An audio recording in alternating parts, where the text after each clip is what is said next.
It was a crisp autumn morning in Washington, D.C. The White House was alive with movement preparing for President Trump's upcoming address to veterans. Rows of chairs lined the South Lawn, flags swayed in the breeze, and staff hustled to ensure everything was perfect. Among the expected guests were decorated generals, community leaders, and families of service members. Yet tucked into the back row sat someone who didn't look like she belonged to the polished crowd. A woman in her 70s, her silver hair neatly tied back, sat quietly in a modest navy blue coat. Her name was Colonel Evelyn Hayes, a retired Air Force officer who had spent over 3 decades serving her country. Evelyn hadn't come to be seen. She came to listen, though she wasn't sure what she would hear. She carried an old leather satchel on her lap, worn from years of travel, its corners fraying. Inside was something that had haunted her for years. As Trump stepped onto the stage, the crowd rose to applause. Evelyn remained seated, her gaze steady, her heart racing. She wasn't there to flatter or criticize. She was there with a story. When the applause faded, Trump's eyes scanned the audience. He noticed her.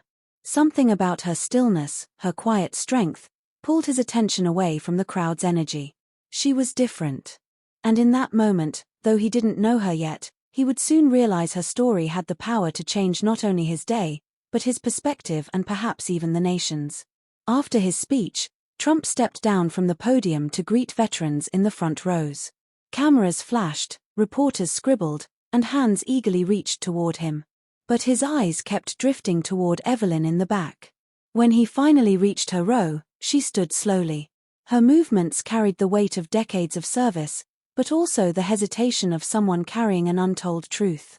"Mr. President," she said softly, her voice calm, but firm. Trump extended his hand, but Evelyn didn't take it immediately. Instead, she held up a small envelope from her satchel. "Before I shake your hand," she said, "I want you to understand who I am and why I came." The Secret Service stiffened, but Trump raised his hand, signaling them to hold back. Intrigued, he gestured for her to continue. The crowd fell into an uneasy silence, unsure what they were witnessing. Evelyn's fingers trembled as she handed him the envelope. "Inside is something I've carried for 30 years. I've never given it to anyone in government, not even when I had the chance. But today, I believe you're meant to see it." Trump looked at her with curiosity. Most people wanted favors, recognition, or photographs. This woman wanted something entirely different. Their hands finally met in a firm handshake, but it wasn't a casual greeting. It was a silent pact, a promise that her story would be heard. For the first time that morning, the president wasn't thinking about politics or speeches. He was thinking about the mysterious envelope from a woman who had clearly lived through more than she revealed. Later that afternoon, back inside the Oval Office, Trump sat at his desk with the envelope Evelyn had given him. The room was unusually quiet. Even the ticking clock seemed louder than usual. He hesitated before opening it. Something about Evelyn's eyes had unsettled him, not in fear, but in the gravity they carried. Finally, he tore it open. Inside was a letter dated decades earlier, written in faded ink. It wasn't from Evelyn. It was from a young Air Force pilot named Captain Daniel Hayes, her husband. The letter was addressed to their newborn daughter whom he had never met. Trump read the words slowly. "My dearest Emily, if you're reading this, it means I didn't make it home. I want you to know that I served not just for duty, but so you could grow up in a world safer than the one I knew." Trump paused, the weight of the words heavy in his chest. He glanced at Evelyn's handwriting on the envelope. "Kept safe all these years. For the right ears." Evelyn hadn't explained it all yet, but one thing was clear. Her husband had died in service, leaving behind not just a grieving widow, but a child who grew up without him. Trump leaned back in his chair, staring at the letter. He had heard countless military stories, but this one was different. It wasn't just a letter from the past. It was a bridge between generations, carried by a woman who had spent her life serving and sacrificing. And now it rested in his hands, demanding action. The next morning, Trump requested that Evelyn visit the White House privately. When she entered the Oval Office, she carried herself with quiet dignity, wearing her old Air Force pin on her lapel. "Colonel Hayes," Trump began. Your letter. It moved me. But I need to hear your story directly. Evelyn nodded, her eyes glistening with memories. I was only 20 when I met Daniel. He was everything you'd want in a man, disciplined, brave, full of hope. We both served in the Air Force, but when our daughter was born, I stepped back. Daniel went overseas. Her voice cracked slightly. He never came home. The letter you read was written during his last deployment. I found it among his belongings after his plane was shot down. Trump leaned forward. And your daughter? She's 50 now. She never met her father. I raised her while continuing my service. I thought the best way to honor Daniel was to keep serving, even if it meant missing birthdays and graduations. It wasn't easy, but I wanted Emily to know her father's sacrifice wasn't in vain. Trump listened intently. And why now? Why bring me this letter today? Evelyn sighed deeply. Because veterans are forgotten, Mr. President. Families like mine fall through the cracks. Widows, children, those who carry invisible scars. We're strong, but we need someone to remind the country of our worth. I'm not here for myself. I'm here for them. Trump's usual confidence softened into something quieter. This wasn't a political plea. It was a mother's lifelong burden, and he realized this meeting wasn't chance. It was destiny. Trump asked Evelyn if her daughter Emily knew about the letter. Evelyn shook her head. She knows her father wrote something, but I never gave it to her. I wanted her to grow strong on her own, not with the weight of words from a man she couldn't remember. But now I wonder if I made a mistake. Trump nodded. Sometimes strength isn't about carrying burdens alone. It's about sharing them. Evelyn smiled faintly. That's what Daniel would have said. Moved by her vulnerability, Trump made an unusual request. Would you allow me to meet Emily? Evelyn hesitated. Her daughter lived a quiet life as a schoolteacher in Virginia. She had stayed out of the spotlight, far from her parents' military past. Still, Evelyn saw sincerity in his eyes. She won't be easy to convince, Evelyn warned. She's independent. She may not welcome a sudden presidential visit. Trump smirked lightly. Let me worry about that. Later that day, arrangements were quietly made.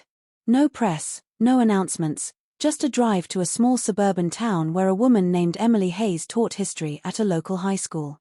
As Evelyn and Trump rode together in the motorcade, Evelyn clutched the letter tightly. If she's ready, she whispered. This may change her life. Trump glanced at her. No, Colonel. It may change all of ours. The motorcade pulled up outside the modest brick school. Students peered from windows, gasping as Secret Service agents stepped out. Emily Hayes, unaware of the surprise, was in the middle of grading papers when a staff member knocked on her classroom door. Ms. Hayes, you need to come with us. Confused, she followed them to the hallway where she froze. Standing there was her mother, Evelyn, and beside her, President Trump. Emily's jaw tightened. Mom, what's going on? Evelyn stepped forward, her voice trembling. Emily, I've brought something I should have given you years ago. She held out the faded letter. Emily frowned, hesitant. What is this? Trump spoke softly, unusual for him. It's from your father. He wrote it before he died. Your mother has kept it safe all these years. The hallway grew silent. Teachers, staff, even students watched in awe. Emily's hands shook as she took the letter, her eyes darting between her mother and the president. This is too much, Emily whispered. Why now? Evelyn swallowed hard. Because I was wrong to keep it from you, and because you deserve to know the words of the man who gave his life so you could live free. Emily clutched the envelope to her chest. Her anger softened into tears. For the first time, she was about to meet her father through ink on paper. That evening, back at her modest home, Emily sat at the kitchen table with Evelyn and Trump nearby.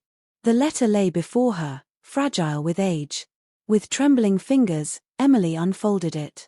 Her eyes scanned the handwriting of a man she had never met, but whose absence shaped her entire life. My dear Emily, it began.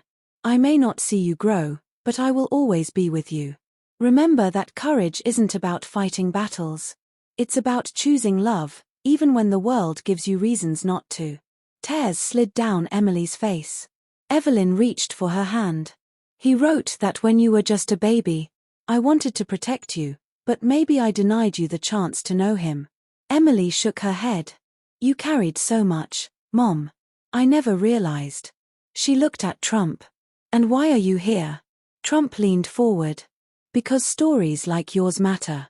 Too often the sacrifices of military families go unseen. Your father's letter.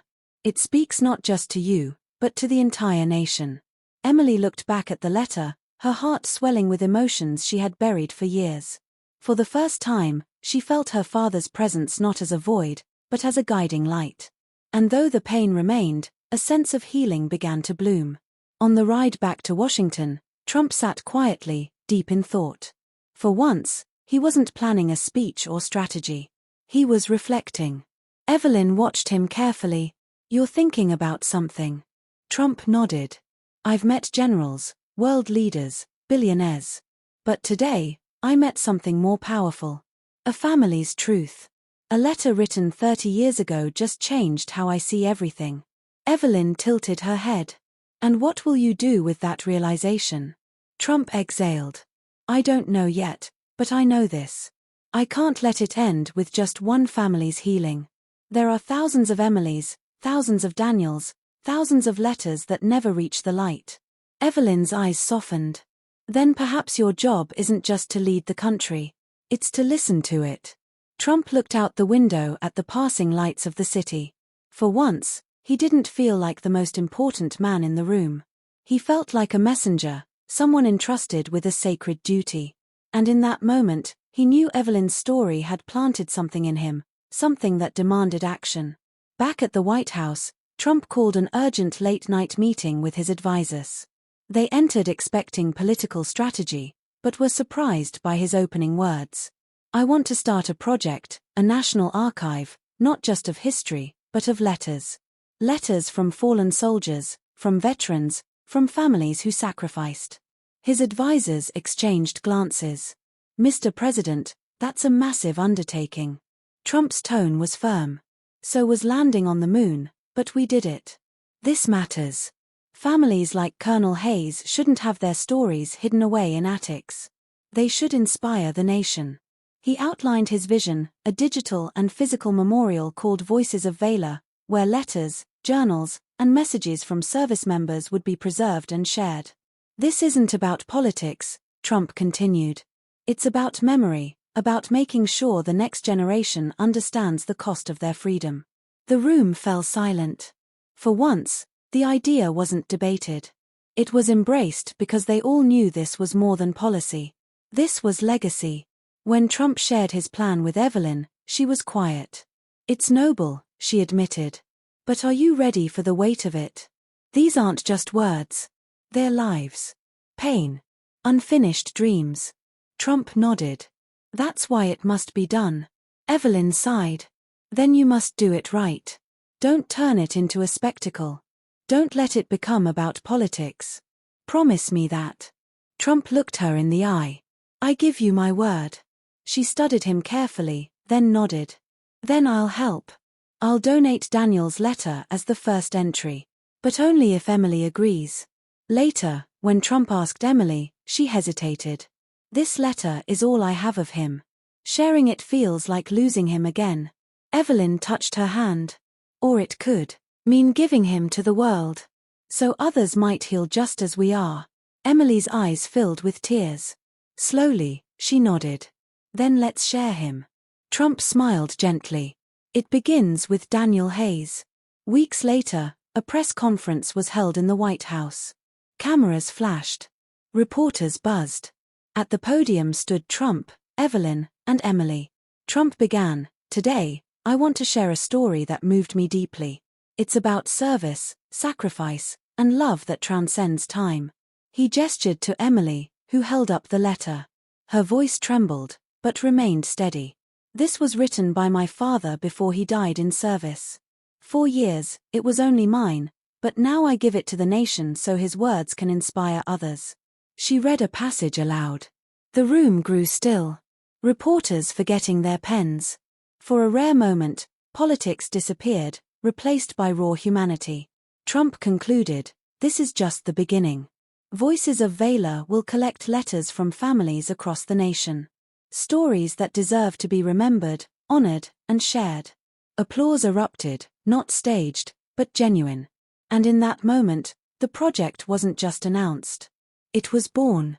Within weeks, thousands of families began sending in letters. Some arrived in neat envelopes, others in fragile boxes, weathered with age. One came from a widow in Texas enclosing her husband's last email. Another from a mother in Ohio sharing her son's journal. From every corner of the nation, voices once silenced began to speak again. Evelyn and Emily helped review the first submissions. Each story stirred memories. Each word carried weight. Sometimes Emily cried. Sometimes she smiled. But always she felt less alone. Trump received daily updates. At times he read the letters late into the night. His usual bravado giving way to quiet reflection. "These aren't just papers," he told his staff. "They're lives. Every one of them matters." The media praised the project. Veterans groups embraced it. And even political opponents admitted it was something bigger than partisanship. For Evelyn, it was healing. For Emily, it was connection. For the country, it was remembrance. And for Trump, it was transformation. One afternoon, Emily read her father's letter to her students. They sat quietly, listening to the words of a man they'd never known. When she finished, a student raised her hand. "Ms. Hayes, do you feel like you finally know him?" Emily paused, her throat tight. "In a way, yes. For years, I only knew the absence he left. But now, through his words, I know the love he carried, and that makes all the difference." Another student whispered, "That's the most powerful history lesson we've ever had." Emily smiled through tears. For the first time in her teaching career, she felt she wasn't just teaching history. She was living it, sharing it, and inspiring others with it. As Voices of Valor grew, something remarkable happened. Families who once carried their grief in silence began connecting. Support groups formed. Memorial events blossomed. Communities held letter readings where neighbors came together to honor those they'd lost. Trump attended one such event in Pennsylvania. Sitting in a modest church hall, he listened as a teenage girl read her father's last words. Tears filled the eyes of everyone present, including his own. Afterward, he whispered to Evelyn, "This is bigger than I imagined. It's not just about remembering, it's about healing." She nodded. Sometimes the greatest battles are not fought on fields, but in hearts. Amid the success, Evelyn's health quietly declined. She hid it well, but Emily noticed the fatigue, the shortness of breath. One evening, Emily confronted her. "Mom, you've been coughing for weeks. What's going on?" Evelyn smiled weakly. "Just old age catching up." But a hospital visit revealed the truth. Advanced heart disease. Emily was devastated. "Mom, why didn't you say anything?" Evelyn squeezed her hand. "Because I didn't want to take away from what we've built. This project, it's my final mission, and I want to see it through." Trump visited her in the hospital, visibly shaken. "Colonel, you've given enough. Now it's time we give to you." Evelyn chuckled softly. "Mr. President, the only gift I want is to know this will continue long after I'm gone." Trump leaned forward. "I promise you it will." A month later, at a special White House ceremony, Trump honored Evelyn with the Presidential Medal of Freedom. Standing frail but proud, Evelyn addressed the crowd. "I accept this not for myself but for every widow, every child, every soldier whose story was never told. May their voices never fade." The applause was thunderous. Emily wept openly. Trump himself looked uncharacteristically emotional. It wasn't just an award. It was recognition of a life lived in sacrifice and service. And though Evelyn's body weakened, her spirit burned brighter than ever. One quiet evening, Evelyn handed Emily a sealed envelope. "When my time comes, open this. Until then, keep it safe." Emily nodded, her heart heavy. She knew what it meant. A few weeks later, Evelyn passed peacefully in her sleep. The nation mourned the loss of a trailblazing officer whose story had inspired millions. At her funeral, Emily finally opened the envelope. Inside was her mother's last letter. My dearest Emily, I have carried your father's words for decades, but I carried you longer. You are my greatest mission, my proudest victory. Live boldly, love deeply, and never let silence steal your voice. Emily clutched it to her heart, sobbing. Trump, standing nearby, whispered, her story will live forever. Months passed, but Evelyn's spirit lingered through Voices of Valor. The project expanded into museums, schools, and online platforms. Millions engaged with the letters, finding comfort, inspiration, and unity. Emily became its public face, traveling the country to share her parents' story. Each time she began not with politics but with love, reminding audiences that behind every uniform was a human soul. Trump often joined her at events, not as a politician, but as a fellow witness to the power of stories. Their unlikely partnership became a symbol of what could happen when leadership met humanity. And slowly, the nation healed. Years later, Emily students organized a surprise tribute. On the classroom wall, they had created a mural of letters, snippets from soldiers, families, and veterans. At the center was her father's line. Courage isn't about fighting battles. It's about choosing love. Emily touched the mural, tears streaming. This is his legacy. This is your future. Her students clapped, some even crying. In that moment, Emily realized her life had come full circle. From the silence of floss to the chorus of remembrance. On the anniversary of Voices of Valor, Trump returned to the stage, older now, but still carrying the same conviction. Emily stood beside him. He told the nation. Years ago, I met a retired Air Force officer who handed me an envelope. Inside was not just a letter, but a mission.